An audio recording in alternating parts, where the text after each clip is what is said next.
challenges. This session will be chaired by Dr. Arup Mitra, Professor of Economics, Institute of Economic Growth, India. The discussant of this session is Dr. Sherverik, Head of Employment Strategies Unit, International Labour Organization. The paper presenters of this session is Dr. Indrajit Boiragga, Assistant Professor, Center for Human Resource Development, Institute for Social and Economic Change, India. Dr. Mitali Gupta, Assistant Professor of Economics, Institute for Studies in Industrial Development, New Delhi, India. Dr. Akhilesh K. Sharma, Assistant Professor, Institute for Studies in Industrial Development, India. A few housekeeping rules. The paper presenters will have 10 minutes to present their paper. On the 8th minute, we will remind the paper presenters. To make a comment or ask a question, use the chat box or use the raise hand option. Please mention to whom your question is directed to, followed by your name and designation. The chair may read out your question or ask you to deliver your remarks during the open discussion session.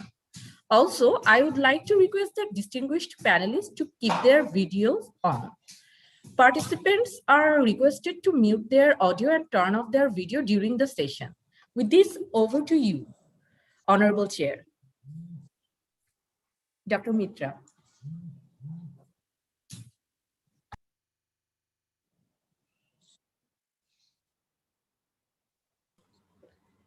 Dr. Arup Mitra, we can't hear you.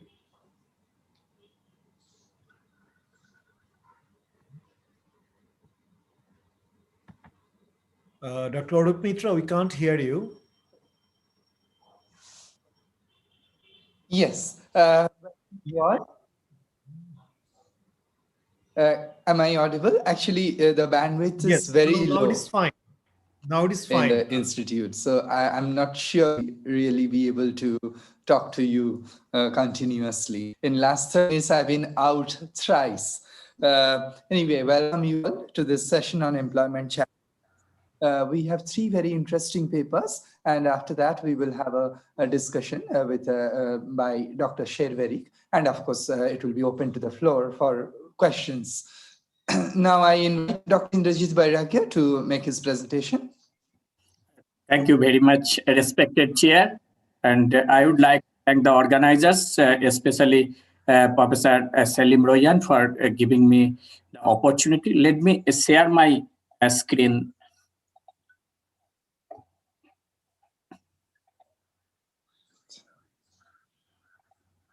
Is it visible? It is. Go ahead. Yes, it is. Thank you. So title of my paper is Effects of COVID-19 on the Rural Non-Farm Self-Employed in India. Does skill make a difference? So let me confess here, the paper is in very preliminary stage and work in progress. So your comments and feedback would help me to improve the paper further.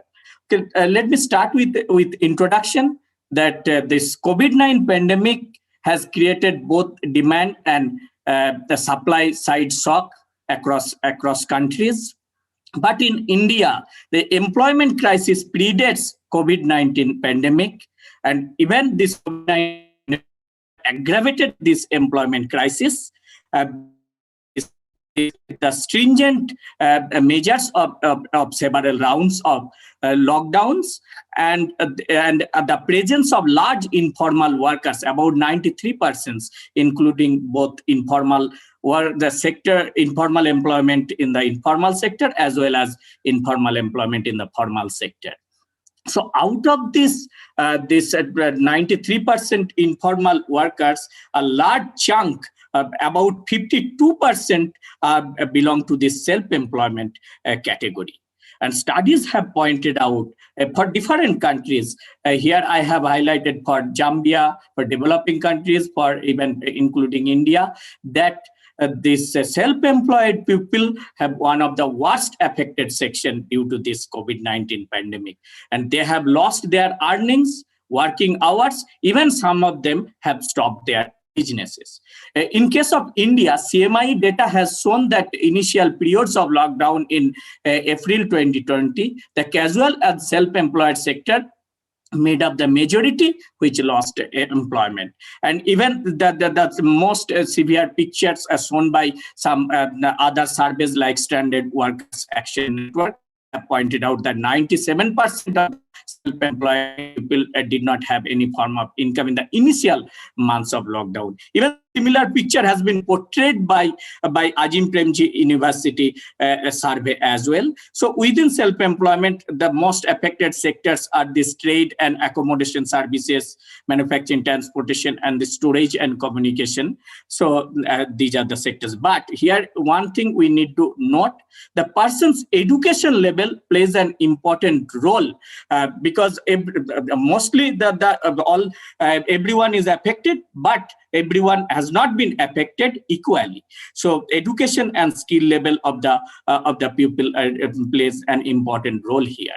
So while studies investigate the issues faced by the labor in rural areas, it often neglects to give a clear picture regarding the importance of skill, especially the vocational training.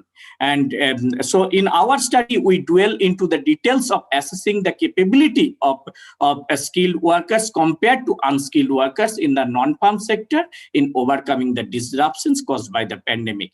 And this Indian government has already taken this initiative like a Skilling India policy to skill and reskill the workforce through vocational training. And within the Skilling India policy, several special initiatives have been taken place aiming at improving the entrepreneurship at a massive scale among the youth. So the objective of our study is to assess the impact of COVID-19 pandemic, the earnings of rural self-employed in India. As part of the sub-objective, the paper examines whether the impact differs between skilled and unskilled self-employed individuals or not. So we have used difference in difference technique to accomplish the objective. And here we have presented 772 self-employed individuals data, and the data has been collected across different districts in Karnataka during September to November 2020. I'd like to mention that although we have used this quasi-experimental technique like difference in differences, but we have collected the data only one time period, but one time period for the income level of pre-COVID and post-COVID. And this may suffer from this recall the bias, but here we have taken only those self-employed people reported the data that they have somehow maintained in written form. In our larger study, we have total sample of 2,400. But only 772, around less than 30% self-employed people maintained their accounts in written form. So our basic model I have given here, this interaction term, this FBT represents this formal vocational training, and post is the post-COVID situation. So the interactive term between this formal vocational training and post-COVID, this alpha 3 represents this DID coefficients. So before going to this DID results here, let me present one slide about this, a brief about the statistics that we have asked one question: has the lockdown affected your business? Yes, 91.8%, about 92% self-employed people reported yes, it has affected their businesses, and it has affected in their sale. Their sale has come down. They are unable to procure inputs, was unable to continue production, fall in income to sustain costs. Even some of them face these mobility issues, but it's very less. And if no, then these are the sectors which has not faced this. They mostly belong to this 8%. So let me present these results are a very preliminary stage, but still let me present the results. Here, this difference in the earning, log of earning, here in the before the difference between this control and treatment was there, and after definitely differences are there, but it has come down for both the control group and treatment group. But the difference in difference variable is positive, and it is statistically significant. So skill makes a difference here. Everyone is affected, but the skilled people here, skilled self-employed people are the treated one, and they are less affected than the unskilled people. So here we have presented this DID results without covariance. Dear presenter, you have 7 minutes left. Thank you. 2 minutes left, sorry. Thank you. When we have included the covariates, the results are almost the same. Even the DID coefficients is positive and significant. And here we have presented a quantile DID results. Quantile DID results shows an interesting picture that the differences between the skilled and unskilled people is higher in the lower quantile. And when we increase the quantile from 0.25 to 0.5, these differences has come down. Here the differences is little high, but the significance level has come down. So the differences, the skill makes a difference, and skill matters a lot, this vocational training for the lower quantile, the lower income people. So, and we have, since the data we have collected for 2 time periods, we do not have, we could not check this diagnostic like this parallel trend or placebo effect. But what we have done, we have performed this propensity score matching. Again, this average treatment effect, that is the positive here based on this propensity score matching. And when we had adjusted the propensity score matching in the difference in differences, again we have found this difference in difference coefficient is positive and significant. So but those who had not gone through this skill training, we have asked what are the reasons.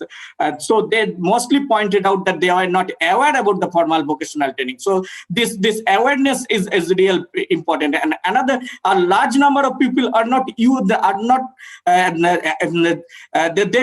don't understand the usefulness of this skill training. So in this conclusion, so our findings show that the skilled self-employed individuals faced a lower decline in their earnings as compared to the unskilled self-employed persons due to the COVID-19 pandemic. And this is possibly because of that skill training enhances the entrepreneurship skills and soft skill shared through the formal training, or skills help to use better technologies, or skill may enhance the information and awareness about different other facilities like credit availability and etc. Even education also plays an important role to resilience towards the existing economic crisis.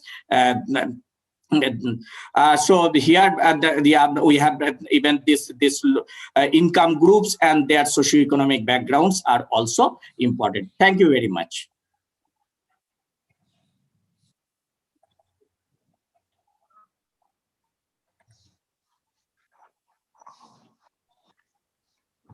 I'm done, sir. Thank you very much, Dr. Bairagya, for a very concise presentation. Now let's move on to the next presentation by Dr. Mithali Gupta. Yes, you are done. Thank you very much. And may I now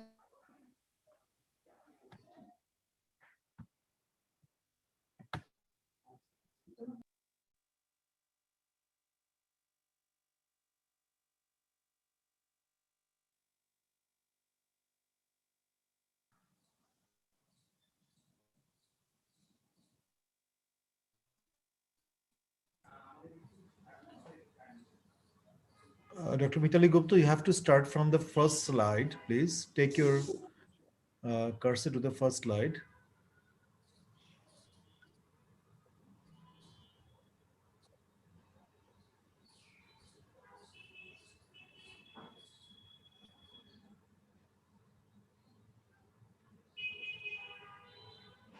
Yes, please go ahead.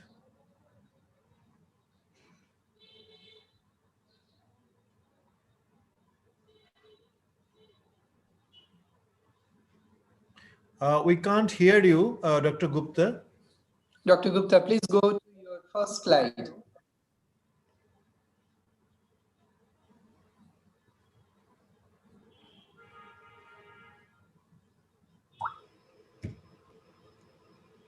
Dr. Gupta, we can't see your presentation, but we can't hear you.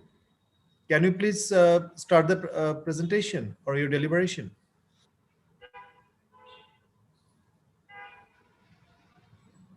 Sorry, we can't hear you.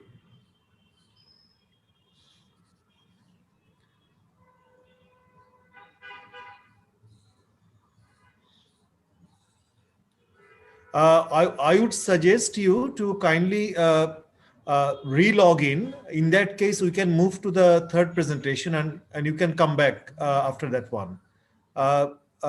You should get out from Zoom and then re-log in, and then probably it should solve your problem. Okay, can you speak now? Is it? No, we can't hear you. No, sorry, we can't hear you. I would request you to kindly re-log in. In that case, can we move, Dr. Mitre, with your permission, can you move to the next presentation? And we can give a bit of time of course. to settle Yes, technical glitch. certainly.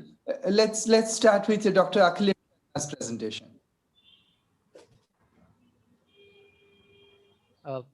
Good afternoon, everyone.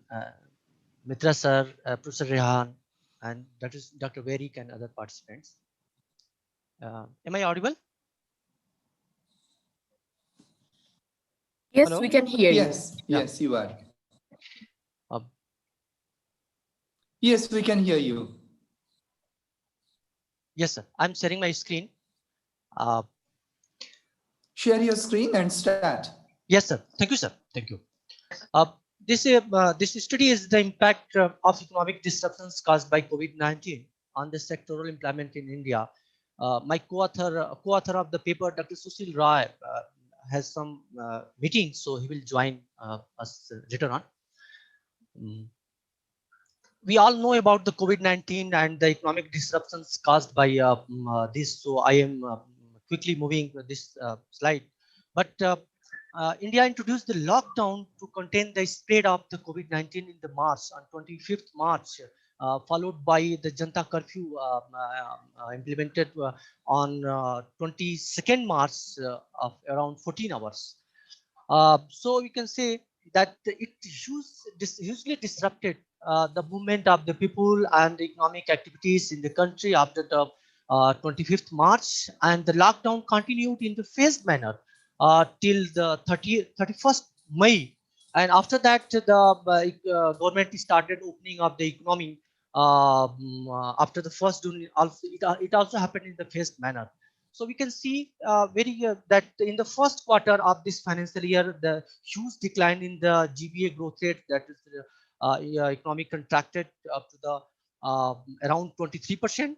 But in the next quarter, the contraction reduced to just minus 7%. So it shows kind of revival in the next quarter, since July to September.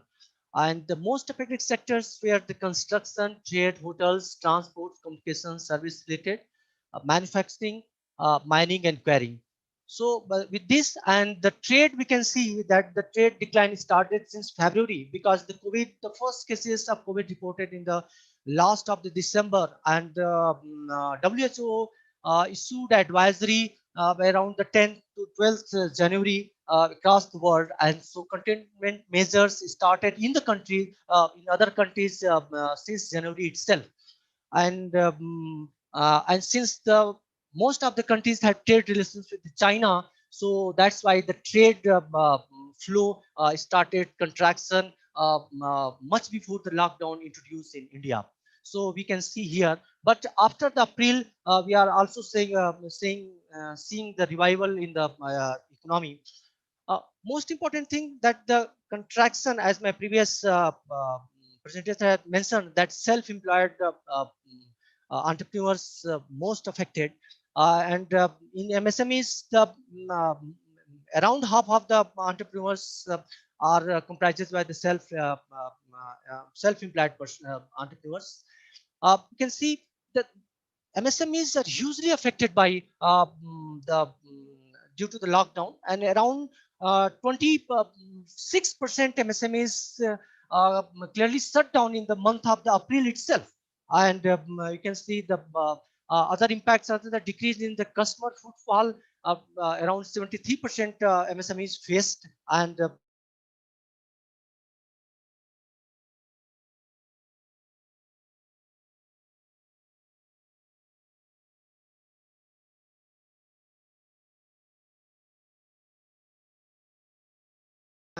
owners of the MSMEs has less fund to pay the wages, and that's why it created the mass unemployment in this country and plight of the workers from the urban centers to the rural areas in their villages. It happens. In order to understand this impact on of this lockdown on MSMEs, we conducted a survey, telephonic interview in Uttarakhand, and we found that some of the formalizations activities also happen in some of the sectors at the lower wages, and this generated our interest to see the what is the impact of the sectoral employments and occupations and across the regions as well. So this study mainly based on both the primary and the secondary data. And for the secondary data, we have used the CMI data. And the primary data, we conducted the telephonic interview of around 305. We approached around 305 forms, but we got the information only from the 75 forms. And of the MSMEs, this primary survey is based on MSME using the semi-structured questionnaire, and we obtained mainly the qualitative information, although the quantitative information are there, but we try to understand that what happened to the SMEs performance, what type of challenges they faced, and how they cope with this through this. And we conducted this survey in the month of September and December, and descriptive analysis approach we have used, not very sophisticated econometric techniques. This is the data of the CMI data, and that shows that how the unemployment has increased across region and gender during the month of April, May, and later on, and when the lockdown was introduced in the month of March. We clearly see, you can see that the lockdown introduced in the month of March, it was the unemployment rate was 8.75%, but in the month of April it was reached to 23.52%, and in the month of May it was 21.73%. So it was almost around the 3/4 Presenter, you have 2 minutes left. Oh, okay. So here you see that the huge increase in unemployment due to the lockdown across you can see the male and female both in the urban and the rural areas. Since time is left, so I am quickly moving forward. Here you can see just across the region, you can see that although there is mass plight of workers from the urban to rural areas, but the increase in unemployment in the urban areas was more than that was the increase in the unemployment in the rural areas. It was mainly because of the government initiatives, particularly under the Manrega and the allowance of the agricultural activities during the lockdown period. It has absorbed a huge bulk of the informal workers that migrated from the urban cities to the rural areas, and so that's why the increase percentage increase in unemployment in rural areas is slightly less than that of the urban areas. But if you see in the percentage data terms, the increase in the unemployment in the urban areas was around 1.165% from the month of March to April, but in the rural areas it was the 171%. So slightly increase in the rural areas, which is not being captured in the graph, it is just showing the percentage. But in the comparison of the 2 months, the more unemployment increased in the rural areas than in the urban areas. In the occupation level, you can see that the agriculture activities, farmers employment not affected, and almost you can say the increasing, but huge impact on the small traders, wage laborers in the rural areas, and in the rural business and salaried employees are less affected. In the urban areas, almost all types of occupations were affected due to the lockdown. And but if you see, this is the Naukri.com's information, that is a job speak index provided by the CMI data. It shows that the hiring has declined due to the lockdown in the month of April, but it started increasing after the after May, as you can say, from the month of June. But the recovery in this hiring is not the V-shape. Although the recovery in the trade and recovery in the economy is showing the V-shape recovery, or the recovery in the occupational level employment shows the V-shape recovery. But in the formal hiring, the recovery is not the V-shape. And if you see that the sectoral, if you see the sectoral level, the sector attain the hiring index of the March of in the month of September. But only the few sectors that gain their hiring level. It is started from the month of July, you can say. The fastest sector that fastest catch this, that was the defense and the government sector in the just month of May. But you can see since September onwards, the hiring many of the sectors have received, but although some sectors have not received, that was the accounting and taxes and advertising, etc. From our MSME data, we have observed that almost all sectors, there was the huge Dr. decline. Akhilesh Kumar, it would be great if you could wrap up, please, in a minute. Yeah, sure, sir. Have Sure. other present. Thank you. Sure. A huge decline in the total workers, but you can clearly see that there is some increase in the formal workers. It has happened when we interacted with the entrepreneurs. They told that in order to meet the demand and in order to meet the previous order, they since the majority of the skilled workers were they have returned back to their villages, we hired some of the workers, those who were available at lower wages as formal workers. And that's why we are seeing during the lockdown sometimes some kind of increase in the formal employment. And you can see that the decrease in informal workers was mainly due to the decrease in demand and the plight of the skilled workers. And the increase in the formal workers was that due to the increase in demand and shortage of skilled informal labor force. Just as a policy conclusion, I can say that based on our finding, it can be suggested that in uncertain situations like the COVID-19 lockdown measures, since there was this very stiff fall in the employment and level due to the lockdown, so measures should not be suddenly introduced.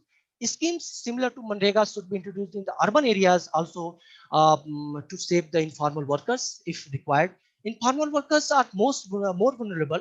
Appropriate social security measures should be designed to protect them at the time of pandemic or any external shock to the economy. It may reduce the plight of workers from the urban to rural areas under such circumstances. In order to increase the employment amidst the economic crisis, minimum wage regulations can be relaxed. However, it can be strictly implemented in normal conditions after the revival. Formalization of employment should be encouraged as the formal workers are least affected amidst the economic crisis. Thank you very much. Thank you very much, Dr. Sharma, for a very concise presentation.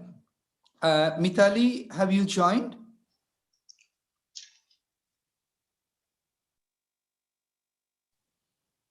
Dr. Mithali Gupta?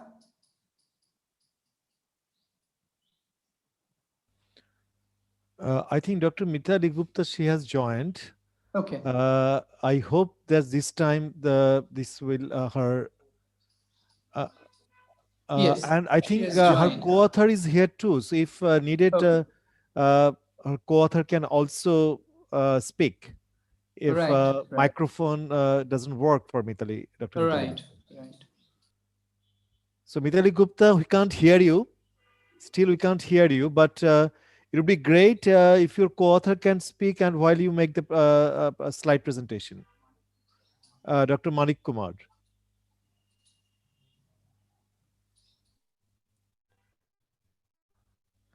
We all understand this technical glitch. We are very much sympathetic to that. So no worries. But if you think that your co-author can speak and we can hear him, it would be great. If you just do this slide presentation and he can go through these slides. Dr. Manik Kumar.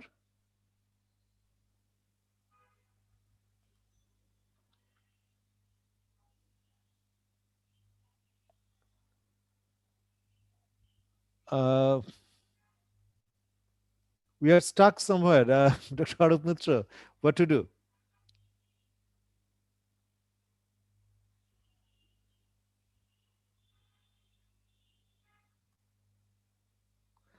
Mitali Gupta, we can't hear you, unfortunately.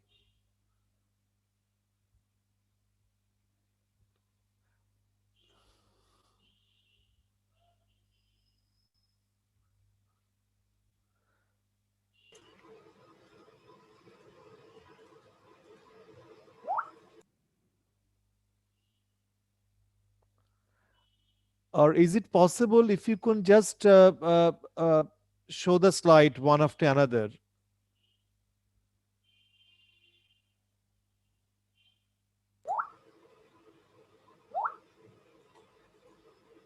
Dr. Gupta, you will have to connect with computer audio. You will have to select that option.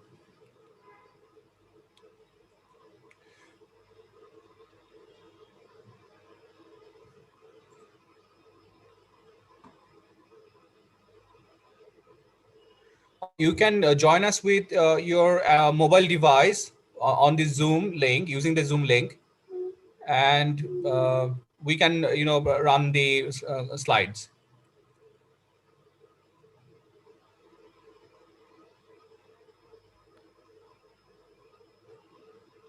Yeah, you can join with your mobile phone, yeah, using the same Zoom link.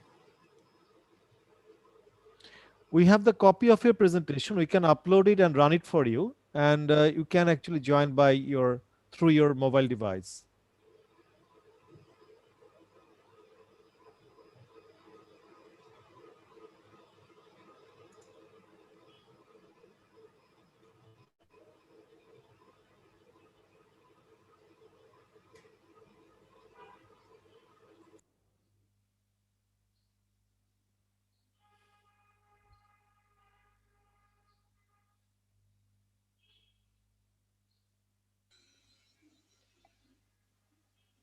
Hello, am I audible now? Excellent, excellent. You are audible now. Okay, okay, thank you so much. I was not knowing, I don't know what happened because I did the unmute button earlier also. I don't know what happened. Okay, please now you can kindly go through the presentation. Acha, okay. So the screen is visible, I guess, on the screen. Yes, it is visible. Yes, thank you. Okay, so thank you so much. Okay, along with good morning everybody, and thank you to all the presenters, and along with my co-author Manik Tiwari, Dr. Manik Tiwari, we would like to present on prospects and challenges of skilling amidst the outbreak of COVID-19 pandemic, a case of Indian labor market. In the wake of the current pandemic situation caused by the outbreak of COVID-19, the economies worldwide have witnessed massive job losses, slashing of salaries, and uncertainties regarding further continuance of existing employment contracts. While India has already been facing the huge problem of skills job mismatch, which has been well documented in the literature as well, and high unemployment rates for quite some time, a new set of challenges have emerged due to the outbreak of COVID 19.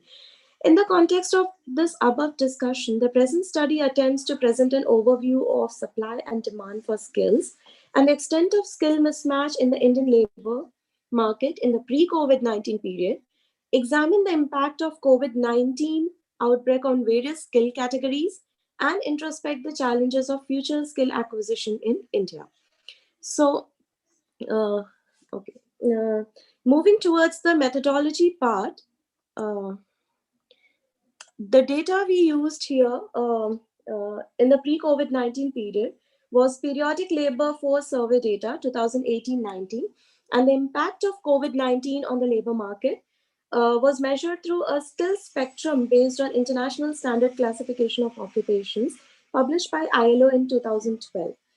Skill embodied in a person is assessed through the level degree of education at general, technical, and vocational education.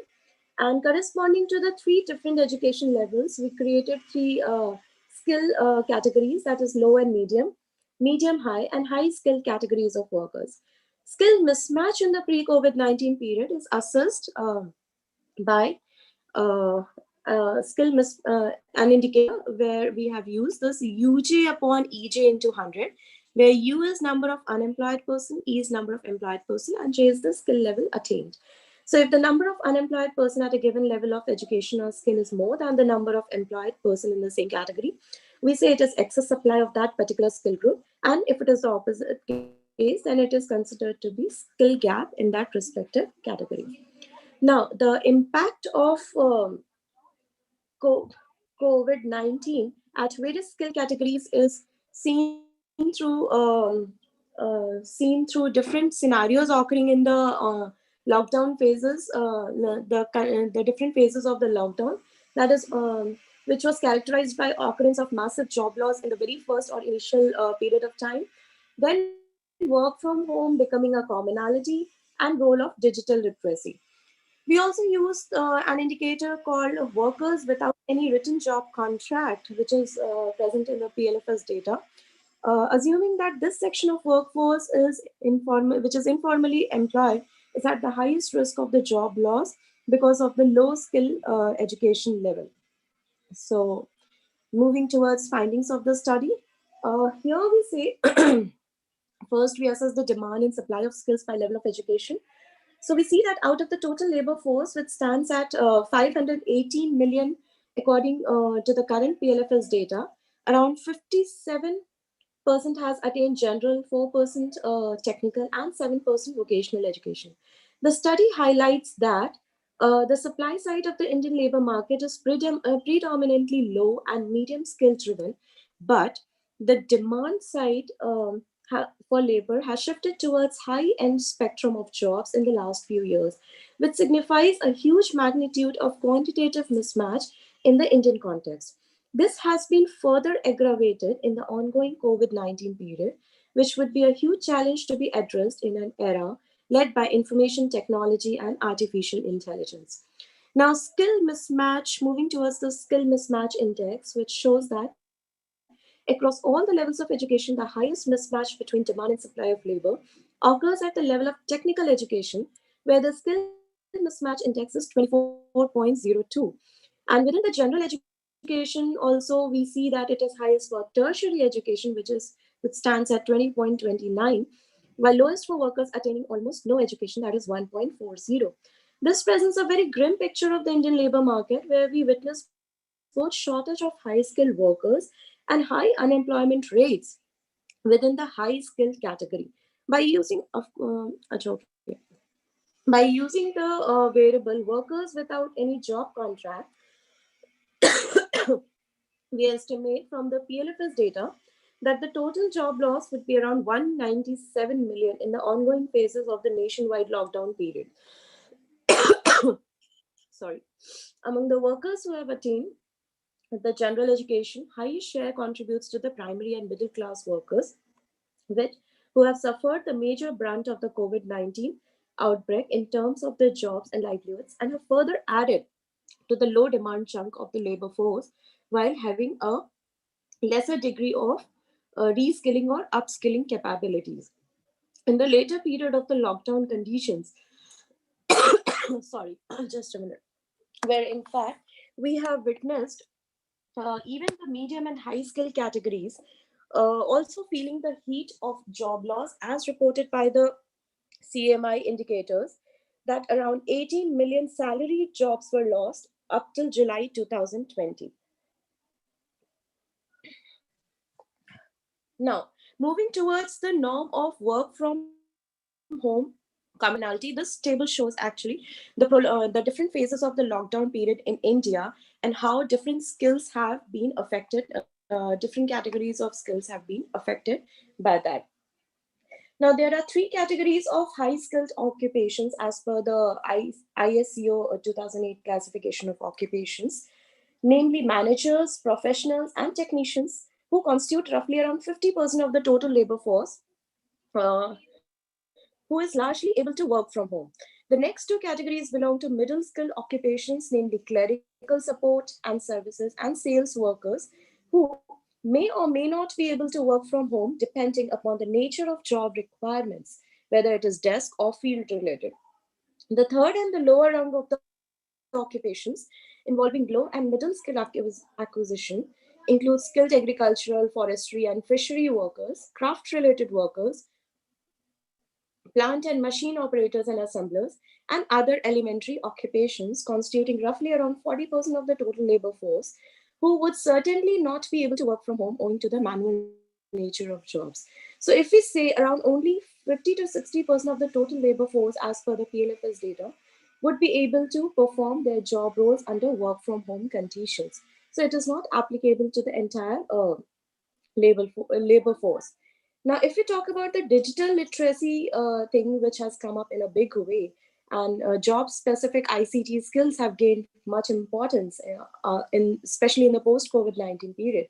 Performance, according to the Internet and Mobile Association of India, India reached to the position of attaining world's second highest number of internet usage after China in 2020, which stands at around 687 million and overall net penetration rate of around 52%, which though has increased manifold from the last few years, but is fraught with many challenges like poor availability of internet infrastructural facilities and job-specific ICT skills.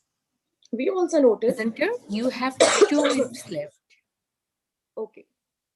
That the advocate and advanced internet infrastructural facilities have largely concentrated in the metro cities, which would be really unaccessible for the low-skilled workers who have been largely laid off and move to the rural areas. Now, concluding remarks.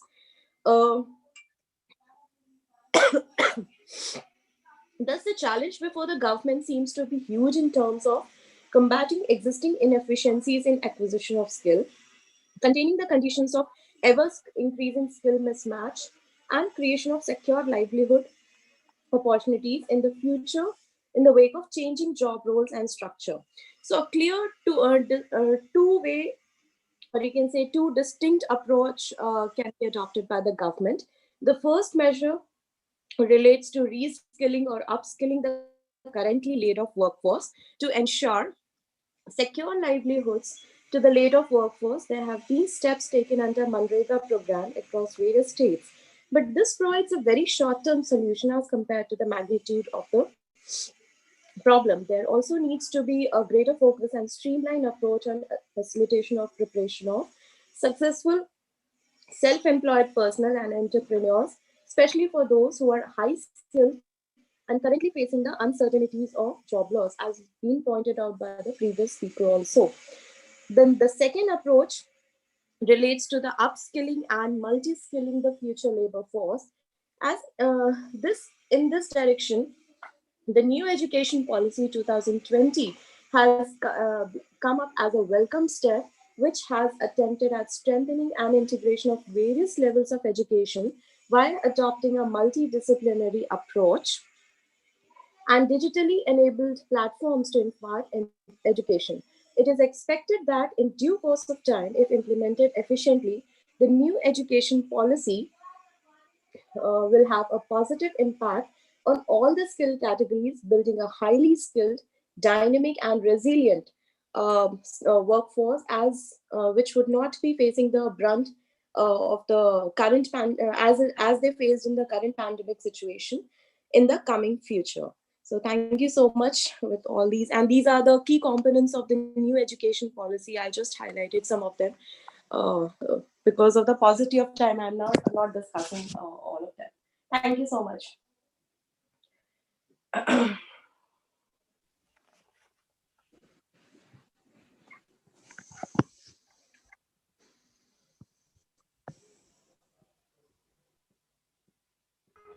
Dr. Arup Mitra, you are there? Dr. Arup Mitra?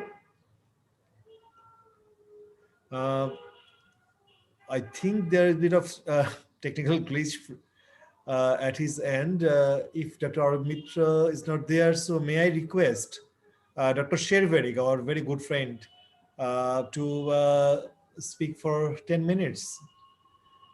Well, thank you, Professor Rehan. It's a real pleasure to be with you, with Sanim and colleagues and old friends, Professor Arup Mitra, Dr. Sharma, etc. So it's wonderful to be here with you today to discuss a very important issue, and I really like to thank the presenters for 3 very interesting discussions.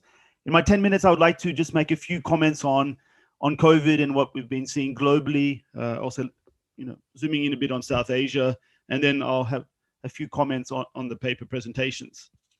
So just firstly, at the global level, we've been very busy in the last 1 year analyzing the impact of COVID. I've been part of efforts around that over the last 12 months, almost 12 months, 10 months, particularly focusing our efforts on a series that we've called the ILO Monitor. And I don't know if you've seen that publication on the ILO, but I recommend you to have a look, and I will make some comments on what we've highlighted there. Most recently, we released the 7th ILO Monitor at the end of January. I just want to highlight a few points, and they're relevant also to the discussion today.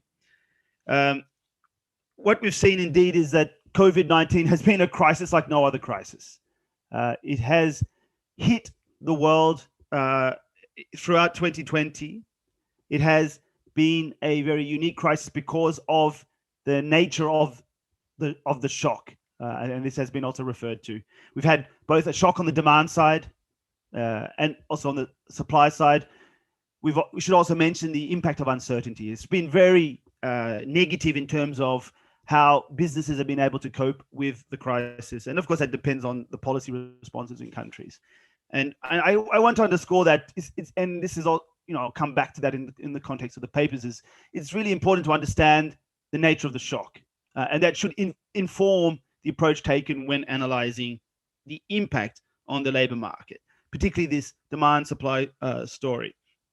When we look at the global impact, I would just stress that at the ILO we spent a lot of 2020 looking at the overall impact on working hours as a proxy for how the decline in economic activity translates into the labor market. And that's been very important because the main driver of the labor market impact has been through the lockdown measures, right? As all of you know, and as mentioned, it's not been through the pandemic itself, but it's been through the lockdown measures. And that has curtailed economic activity in certain sectors, and it's been rightly highlighted, particularly in the services sector. And this has in turn resulted in a decline in working hours. And it's also very important to understand it's not just about job losses. It's about the fact that for many months, many businesses and workers have been unable to work. Some countries have supported those businesses, enterprise workers to continue. So they've had subsidies that ensure that they could maintain their employment relationship, maintain incomes and some sort of revenue. In other countries, of course, that has led to business losses and job losses. But I would stress it's not just about job losses. It's about a reduction in economic activity, which translates both into reduced working hours and, of course, the job losses. And, our estimate globally was for a decline of around 8.8% in working hour losses in 2020, annual estimate, which is equivalent to 255 million full-time equivalent jobs. Now, I would just stress, and, South Asia was one of the hardest hit regions, right? We saw, as also seen in the data, the CMI data, for example, or the GDP data, quarterly data. In the second quarter, according to our estimates, South Asia experienced a decline in working hours of 34.5%. And it's the highest outside of Latin America, which has been decimated by this crisis. And India, our estimate is for 13.7% overall decline in 2020. So a very sharp decline in the second quarter, as you've seen. And I would also want to stress from our global estimates and our analysis is that, you see working hour losses being spread across job loss and also reduction in working hours. But when you see what's happened, the job loss is really quite unique in this crisis, is that has translated not just to an increase in unemployment, but in fact, a much greater increase in inactivity because of the nature of the crisis. People have not been able then to search for jobs or be available for work. So that, in most countries, we see a much greater increase in inactivity as a result of job loss rather than unemployment. So I just wanted to stress those points because of the implications for my comments also on the papers. I know I don't have so much time, so let me move to the papers. And I think we've had 3 very complimentary papers, and I'd like to thank all the presenters again for that. It's very interesting.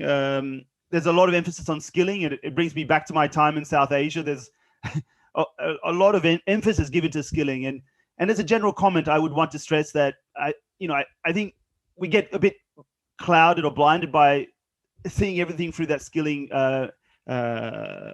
lens when a lot is happening on the demand side, and that's I think needs to be beefed up in some of those analysis. But let me just go specifically to the papers. So first, to Dr. Baragaya, who looked at the effects of the COVID-19 on rural non-farm employment. I think it was very, very pertinent to look at the issues of self-employment and informality. In our most recent monitor, indeed, we find also the self-employed have been hit harder. I think it's also important to highlight that this group is often missing from policy support, right? So in many countries, even advanced economies, self-employed are falling through the cracks. And you also highlight the importance of the certain sectors. But I think, on the methodology, just very quickly, it's very legitimate to use, look at different different types of surveys. And ILO, we've done that as well, many ad hoc surveys. But I think it's very important to state how the survey has been done and what's been collected and whether it's representative or not. If it's not, you have to make it clear what potential bias there is. I think, ad hoc surveys are fine, but we need to be very upfront about what are we seeing in terms of the data that has been collected. The fundamental issue for me is then you find that low skilled have been hit harder in terms of loss of earnings, but the question is why? And from what I've seen in other analysis and what I've done also personally is that a lot of this will be explained by the sectors that these people are in. It's not through the individual and household characteristics. They are going to be more vulnerable to increased poverty and they have weaker coping mechanisms. But you need to also understand that demand side story, the lockdown effects, and bring that back in to explain why did we see the lower skill. So quickly, just moving in the order, Dr. Sharma, indeed, I like Dr. Sharma's focus on the impact of sectoral employment is something I've also looked very much at globally, and as we've done in a previous ILO monitor, it's very pertinent and correct to look at the impact of lockdown. And as he mentioned, the GVA data shows the declines in construction, services, retail. We've seen this also globally in many countries. Is service sectors, construction was hit much harder than we expected. We had looked at risk status also of sectors in April, found that construction was hit harder than we had expected. So just looking at the CMI data you use, then I think you look at the unemployment rate and the gender story there is very important. I think you know that in the conclusion. But I think, I would want to see something also about what's happened to inactivity. And I'm not familiar with CMI data, to be honest. I never really got my hands onto it. So I'm aware of it and I've seen those trends. But, understanding those outcomes is critical. It's not just about the unemployment rate. Well, we do see that sharp rise, but what else happened in the labor market, particularly in terms of inactivity, if the CMI data is able to give you that. The informality-formality story is interesting, but as you know very well, the numbers of formal employment is very low. So we're looking at some increase, but it will be from a very low. The numbers of formal workers in MSMEs is very low. So yeah, percentage increase is one thing, but it's not really it's not a game changer. Just finally on Dr. Sharma's presentation, it's great to see the policy recommendations, but I think beyond MG and Rega, we have to think very carefully. The lockdown has created very specific needs in terms of and expose weaknesses of whole social protection systems. We need to have stronger transfer systems and subsidies and support that is there for businesses and workers to survive this type of crisis. It's been very unique in that respect that it's really been how to maintain business, how to maintain incomes with a view to coming out of the other end and returning to economic activity. So it's not business as usual. It's not so much that MG and Rega or even an urban scheme would solve that. It's really about how to get, because the fact is people were not allowed to go out of their homes. And I mean, if we had to go into another wave, you know, in another lockdown, we would again be in the same situation in India as well. I mean, you know, we all hope that's not going to happen, but, you know, there are certain measures that are there for the long term, but there are also certain measures there for the short term that have to be highlighted. Just finally, quickly on Dr. Gupta's presentation, you know, so I think, you know, she broaches some very important issues in the Indian context around skills, and, you know, but I would just stress the importance of the demand side. I don't subscribe to looking at everything through the skills job mismatch lens, and I wasn't quite clear on the final analysis of what happened to the skills mismatch, you know, because you see a higher skills mismatch for the tertiary educated, and that's not just a skills mismatch story. There's a whole issue around social norms about where young people want to work, tertiary educated young people. Are there jobs being created in that sector? And I think, you know, using the PLFS data to look on the demand side is very limited. You really want to look at enterprise data to tell you what's going on the demand side, to really talk about where the demand is in sectors. So, you know, what you see on sectoral level in PLFS is not really a complete view of, you know, the demand side. So just quickly, I think, you know, it's good to look at the at-risk sectors. As I mentioned, we have done that also back in April, but I would only then encourage you then to compare that at-risk analysis to the actual outcomes you see in the CMI data, to say, well, we expected these, you know, outcomes based on our at-risk analysis, but what actually happened? Finally, I would just also two other points. It's not just about job loss, as I mentioned. It's also about other changes, reduction in economic activity translating to reduction in working hours. And finally, you know, the conclusion seems to be a generic conclusion on skilling for India. Well, you know, the crisis has been, you know, has been a major impact on the Indian economy. There has been some quite a sharp recovery. We need to think carefully about what are the longer term policy recommendations as a result of the crisis. And it's not going to just be about fixing skilling. It's going to be about fixing job creation and how people can access jobs. And more importantly, the key lesson from the crisis is how can we support incomes, you know, during these types of shocks, and you know, for businesses and for workers to ensure that people don't fall into poverty and don't lose their livelihoods. So I hope I haven't gone over time, but let me leave it there and thank all the presenters once again. Thank you, Dr. Sherverik. I'm not sure whether Dr. Arup Mitra, I can see that his microphone is not actually working. Dr. Mitra,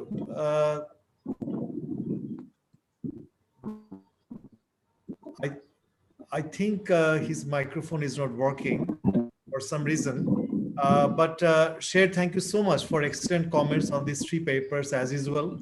And also, I think you highlighted some of the major employment challenges and some of the issues what you were also working on from ILO. That would be really excellent things. We're really expecting that in the coming days, you know, you would come up with some, you know, global experiences and the countrywide experiences, what is happening. I can see there in the chat box, there are a few questions. I can read it out for the presenters. For example, Fabia Bushra Khan, she asked a question to Ms. Mitali. What could be the possible risk to rescaling or upscaling those who lost jobs in the Indian labor market? Now, how could the situation of skill mismatch be addressed effectively through regional cooperation? Then I can see another question by Ashraful Hassan to Akhilesh. His question is, you have recommended in your findings that in uncertain situation like COVID-19, students suddenly introduce term like lockdown. Is it not nearsighted to talk that way instead of recommending life insurance, job security, as well as government initiative to alleviate sufferings of people, especially workers? And then I think there are some responses from Mitali Gupta. Okay, another question, I think Sheikh Mojibul Haq, that is there, I think that's question for shared.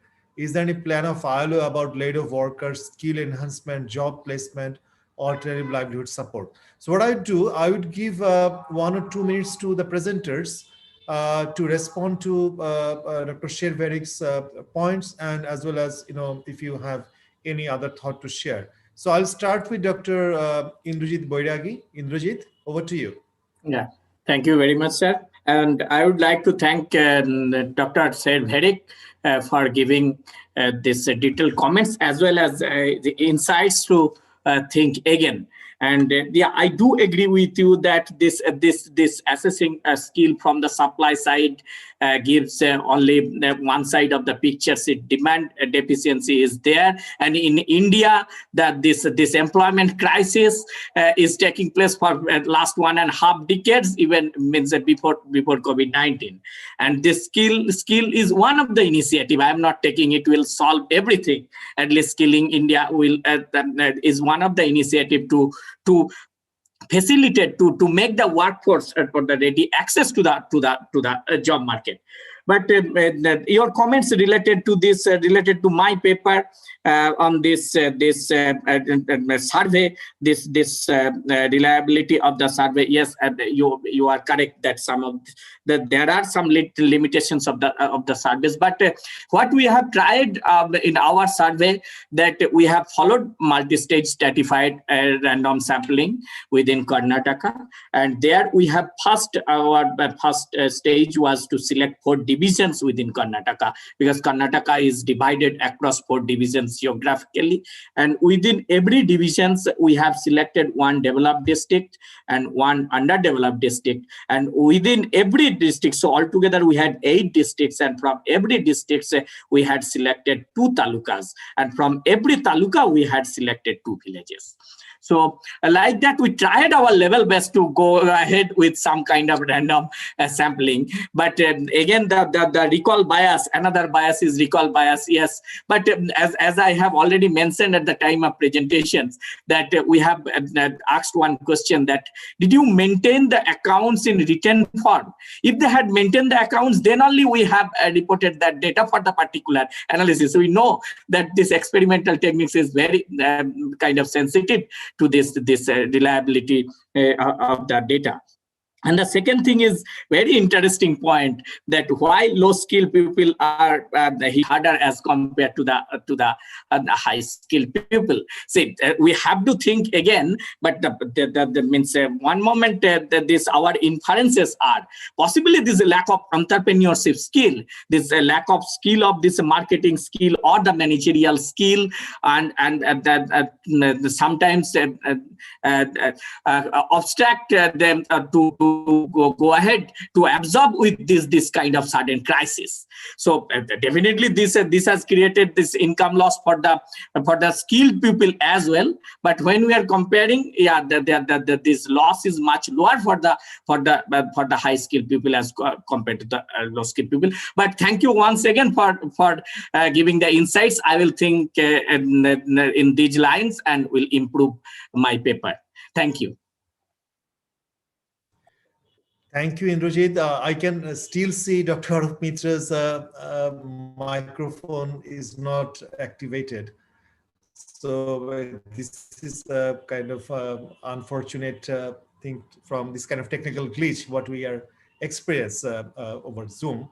But we sincerely appreciate Dr. Arup Mitra's presence and his initial remarks. So may I now move to Dr. Mitali Gupta, if you can respond in a couple of minutes. Am I audible? Yes, you are. Yes. My video is not coming. I think host has muted it or what? No, I think it's okay. You can speak up. It's okay. Okay. I thank Shervik sir for his insightful comments on my paper. I would like to say that we use the most rich data we had on PLFS data that we had. But I would request also if there is any other available data that we could have used, because I was thinking of the data to be used for digitally employed workforce from the who are working in specifically ICT specific jobs, because that would give a better picture of where we are heading towards the skill oriented story. So, and the extent of skill mismatch we could only trace for the pre-COVID-19 period and not the post one, because still we do not have the advocate data for finding such estimates. So thank you so much, sir, for the insights. We would be improving on our paper. Thank you. Thank you so much, Dr. Gupta. May I now move to Dr. Akhilesh Sharma for your comments in a couple of minutes? Yeah, thank you, Professor Rehan, and thank you, Dr. Serveri. It was interesting to listen your views. Yes, there was a decline in activity across the MSMEs as well. But it was not only the lockdown, and I would like to share here that in my own study in the year 2019, there was decline in activity level across the MSMEs due to the you can say the demonetization in India as well. So and we also observe it, but somehow I couldn't realize that this is so important, and so I should also incorporate in our paper. And after your suggestion, definitely we will incorporate that how the activity level has declined due to the lockdown and over period of time in India, particularly in MSMEs and other sectors. Thank you very much. And about the programs like NREGA in urban areas, actually the mass plight of worker was due to the informal and casual workers. And when I think that what should be done in urban areas, I see that MNREGA has basically it contained the employment burden in the rural areas, and unemployment rise in rural areas not very high, only to the MNREGA and the agriculture related activities. But in urban areas, there is no such program that can absorb the casual workers and informal workers in such situation. So that's why I thought that this can be an option. But what should be we need to do the research that how such type of programs can be there. And about the increase in the formal employment, basically the formalizations has happened at the low wages to reduce the basically the literature says that informalization is due to the reduction for reducing the cost. But here in this uncertain situation, formalization was happening at the reduced cost, and it was benefiting the both parties, that is the workers as well as the entrepreneurs. So that's why this attracted us. And also I agree with you that their proportion is very small. So this is not going to be a game changer. But this was something strange. So that's why I was highlighting it. And in my suggestion that since the formal workers were less affected, so I think and even the MSME sector also there is a huge informality. So for both formalization in the workers as well as formalization in the enterprises, if the government promotes, then situations such type of situation like the pandemic, we can protect the interest of the both workers as well as entrepreneurs. About the long-term suggestions, what you pointed out, we are working on our MSME papers, and in that it is still at the concept level. But just I'm sharing, just you are highlighted, and you and Professor Rehan can suggest, and I can discuss informally as well. For the workers, we have the public provident fund, and that fund workers use it in the time of crisis. If we can have the entrepreneurs risk fund or entrepreneurs contingency funds like these things, and we can link with their the turnover and just for the 3 months turnover.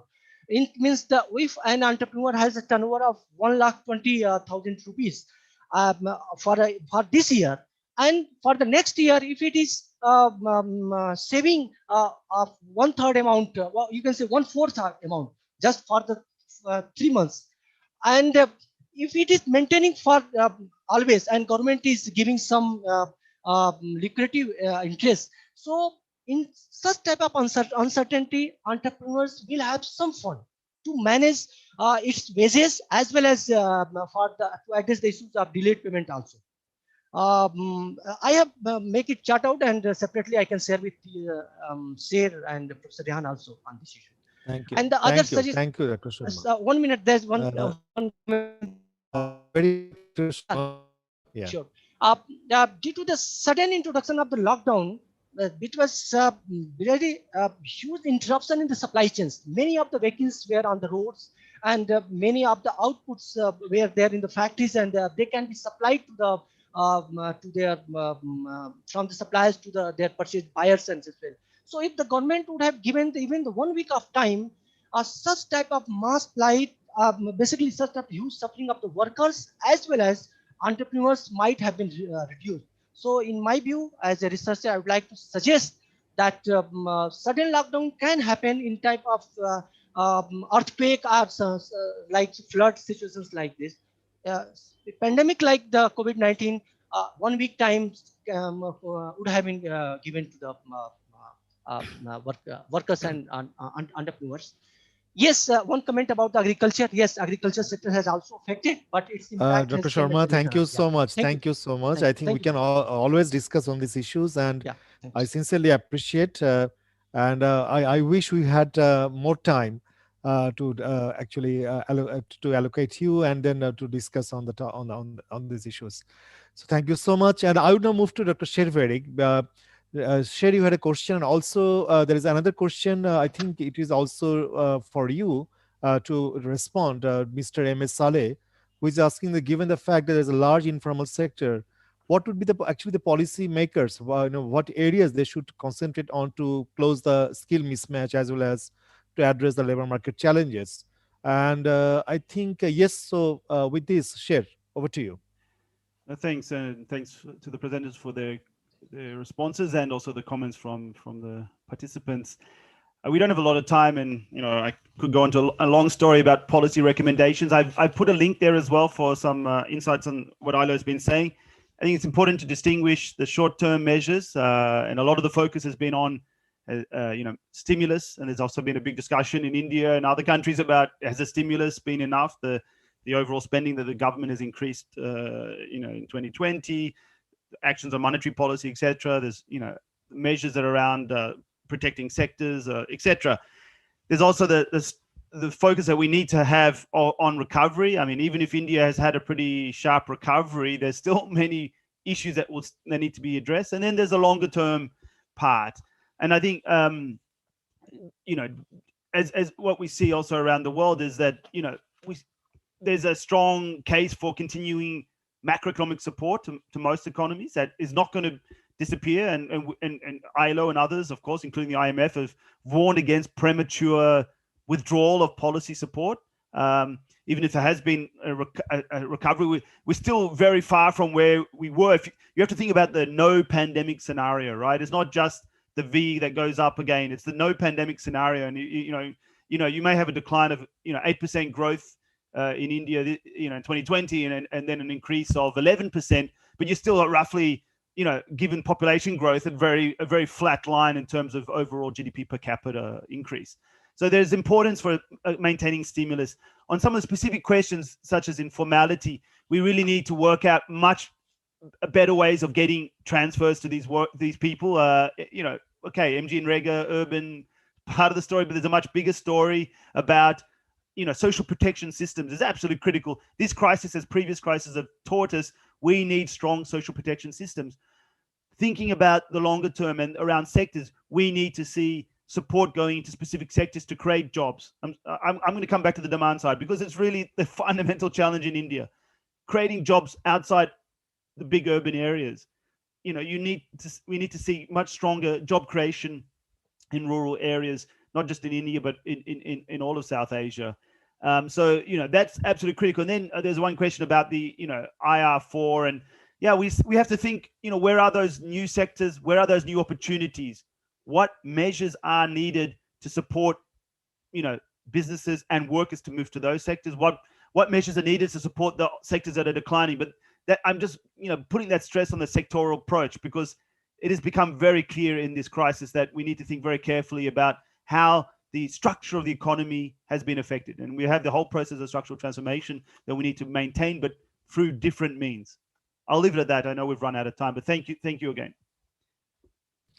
Thank you, Sher. Thank you so much. I think towards the end, the points you made are extremely important. And also, I was checking with Dr. Arup Mitra's whether he had his microphone activated. Unfortunately not. So we are actually missing his concluding remarks. But I'd like to conclude this session by saying that the session was excellent. Highlighting highlighting the challenges in the Indian labor market. These 3 papers, and which have actually very important implications for other South Asian countries as well. So what is happening in India, in Bangladesh or in Sri Lanka and other countries, it's not very different. But at the same time, we must also take into account that we are all agree that it's an unprecedented crisis, but it has multiple phases of this crisis. In the poverty situation, employment, health crisis, and then the government is coming up with a huge stimulus packages. So how do the government would the government actually manage all these things? What are the kind of capacity of the government? So we'll come up with these issues to discuss on these issues in another session on institutional challenges. I think I welcome you to that session as well.